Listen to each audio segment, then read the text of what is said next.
The history of books, which dates from the 14th century, has known various forms: the clay, papyrus, bamboo, many others, and now the e-book. The rapid expansion of ICTs, most especially in the domain of publishing in Cameroon, has brought tremendous changes. Faced with these transformations imposed by technology, publishers are called to quickly adapt themselves to the numerical impulse. The competition between classical and digital publishing is very visible, and as a result of this, we have come across people versed with classical and digital publishing, starting with students.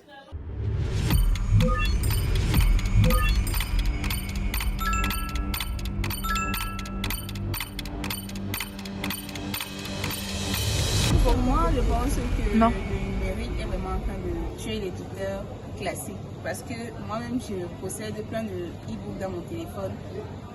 C'est plus pratique, c'est plus facile. Je suis avec mon téléphone chaque fois, ça veut dire que je suis avec mon livre chaque fois. Et partout où je vais aussi.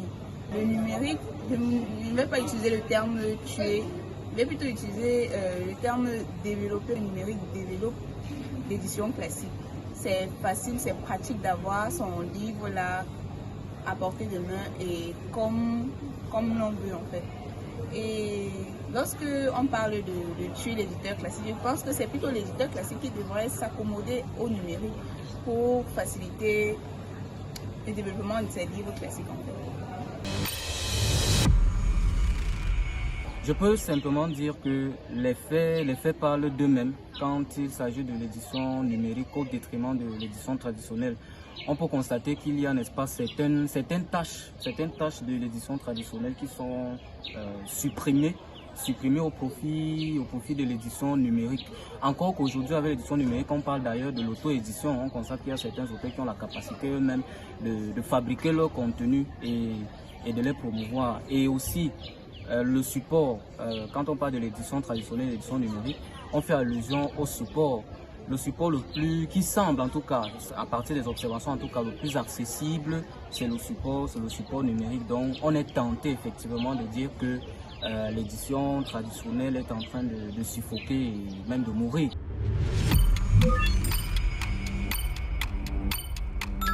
L'édition classique va disparaître d'ici 30 ans. Parce que la technologie avance, le numérique avance vraiment. Je ne vois plus la place en fait de l'édition classique d'ici 30 ans. Avec le numérique, on a tellement de possibilités. Le numérique traverse les frontières, le numérique touche le public du monde en fait. Et tout le monde a la possibilité d'avoir son livre numérique dans le téléphone. En plus, ça coûte moins cher par rapport à l'édition classique. Donc pour moi, je pense que le numérique en fait, le numérique, c'est la base. En fait. D'ici 30 ans, je pense que l'édition classique va complètement disparaître. This student says the contrary to what has previously been said. L'avenir de l'édition traditionnelle, même si elle souffre, même si elle se voit être dominée dans le marché à la place de l'édition numérique, on ne peut pas vraiment dire que l'édition traditionnelle est en train de mourir. Parce que si on dit que l'édition traditionnelle est en train de mourir, c'est dit techniquement qu'on est en train de tuer le papier. Et de mon point de vue, en tout cas, le papier ne peut pas encore disparaître totalement. Having heard the opinion of students, we then went ahead to get the point of view of a professional in the domain of classical publishing.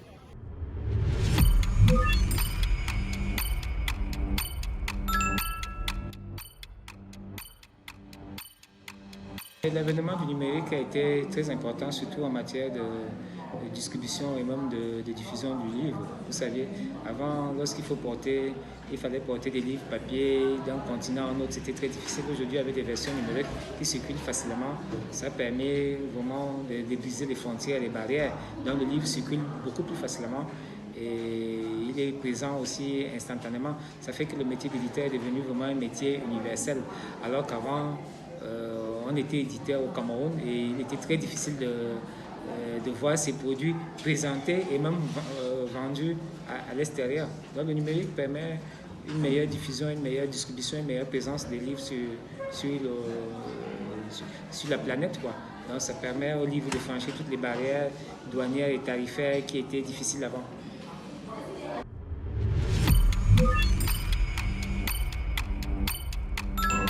Oui, c'est vrai qu'on pourrait dire que c'est facile aujourd'hui de faire des livres, mais on doit aussi savoir que l'éditeur demeure incontournable. Toute publication en ligne n'est pas forcément une édition, ça aussi c'est important. Le fait qu'un auteur se lève et qu'il mette son livre en ligne sans avoir respecté le chemin, ça ne veut pas dire que c'est une édition.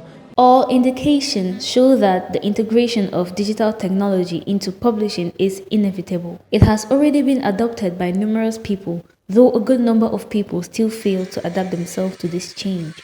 In order to throw more light on this transformation, we interviewed a professional of the digital technology.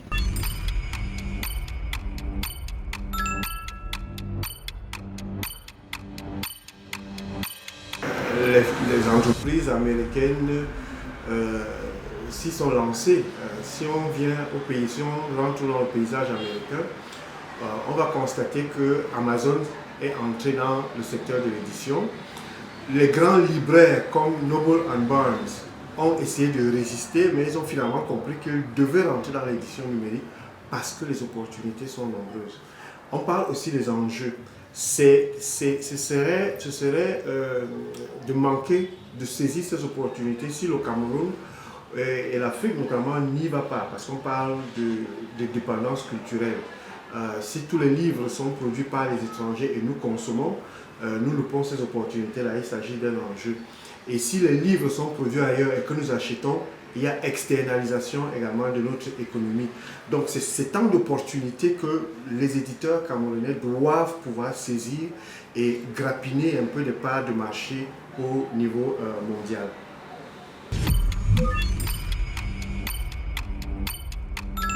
Once you get into the digital world and into the digital market, the business model that most people will take, including big monsters like Amazon, it's the freemium and the premium. What's the freemium about?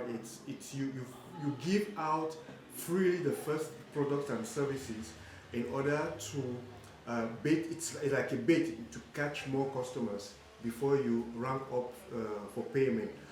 Or if you go with the premium business model, then it's some kind of elitist business model where you sell high quality product or services to people that can pay more. In Cameroon, the business model will be pretty much the same. Okay, since the cost of production of a book, for example, diminishes when you go digital, so the publisher would eventually sell his book at a very low cost.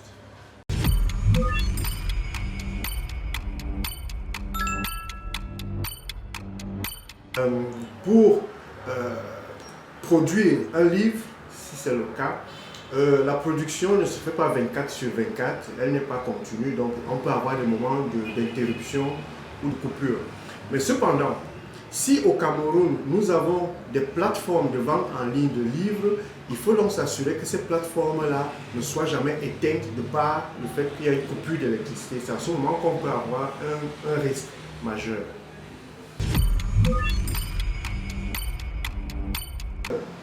If the school books are being dematerialized, that would increase revenue in the country, that would increase revenue through the publishing houses, and consequently the economy is going to be boosted up.